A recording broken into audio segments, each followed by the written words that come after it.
Vamos falar hoje sobre um tema importante, que é o Dia da Consciência Negra, que vamos comemorar agora em novembro. Aqui uma imagem, né, refletindo o Dia da Consciência Negra. E vamos voltar um pouco a falar sobre a colonização do Brasil, para compreender a chegada dos negros no Brasil. A colonização do Brasil, que ocorreu efetivamente em 1530, 30 anos após os portugueses chegarem no Brasil, teve a fase de exploração, produção e comercialização de um determinado produto, que até então era o pau-brasil. A colonização foi efetuada para manter a nova terra sob o domínio português. Eles buscavam os metais preciosos, ouro, prata, mas que eles não encontraram inicialmente. Ou de casa, tem gente, Tem gente. Tinha os índios. O Brasil era habitado. Como começou a escravidão no Brasil?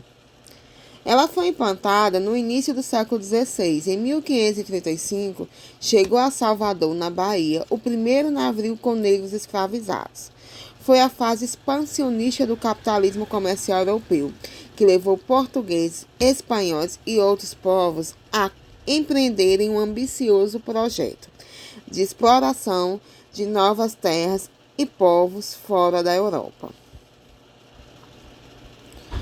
Com essa exploração de outras culturas, os portugueses conheceram no interior do continente africano a prática da escravidão, gente, porque a escravidão, ela já iniciava na África. Ela não iniciava nos navios portugueses e nem no Brasil, ela já iniciava na África, não iniciava nas colônias. Os povos africanos já tinham essa prática no seu território de escravidão. Olha aqui o tráfico dos escravos, as rotas internas e externas do tráfico, anos de 1880. Os negros estavam praticamente aqui, onde tinha muita produção nesse período já açucareira, a cana-de-açúcar. A história da escravidão. Para explorar e colonizar o novo mundo descoberto, que eles tinham descoberto, que a gente hoje utiliza mais o termo conquistado, porque já tinha habitantes, eles utilizaram a forma mais desumana de todas a escravização de africanos, para suprir as necessidades de mão de obra. Toda a riqueza produzida no Brasil, desde o plantio da cana-de-açúcar, colheita, transformação do caldo de cana, construção de casas, engenhos, igrejas, foram feitas através da mão de obra escrava. A escravidão no Brasil durou 353 anos e em 13 de maio de 1888, com a Lei Áurea, foi cessado o mercado de escravos no território brasileiro. E o povo africano sempre teve suas contribuições, como ainda tem muito hoje na atualidade no nosso Brasil. Os africanos contribuíram para a cultura brasileira em enormes aspectos: dança, música, religião, culinária, idioma. Além dos traços físicos e marcas genéticas na população, a matriz africana tem influência no jeito de viver do brasileiro.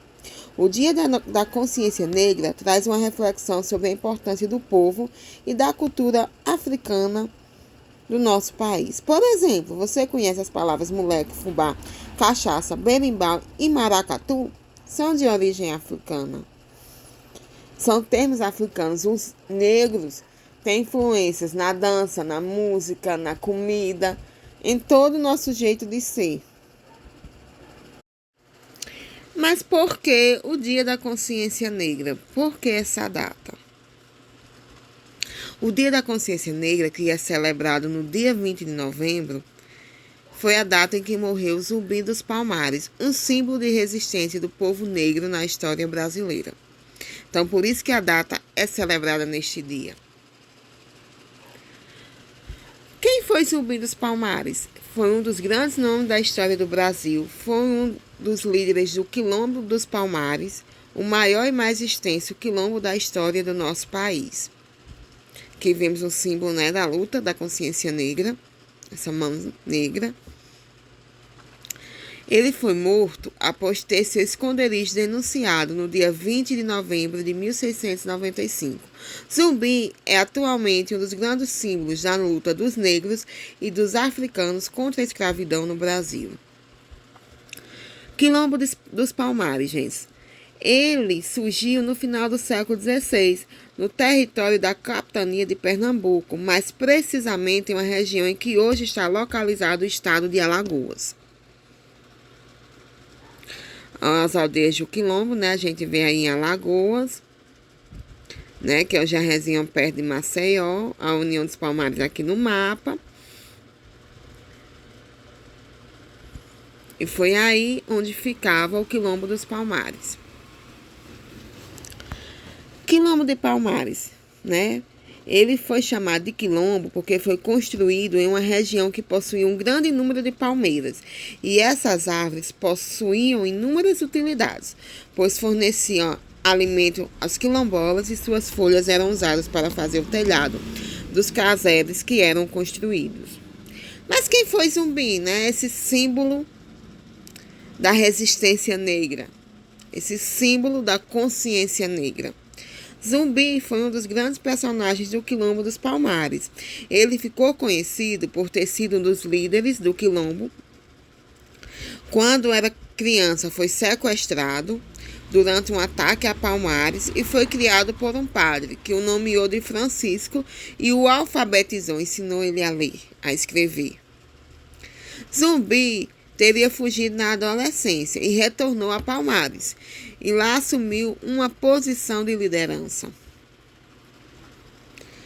Por que o Dia da Consciência Negra nas escolas, gente? Porque é importante a gente trabalhar essa temática nas escolas.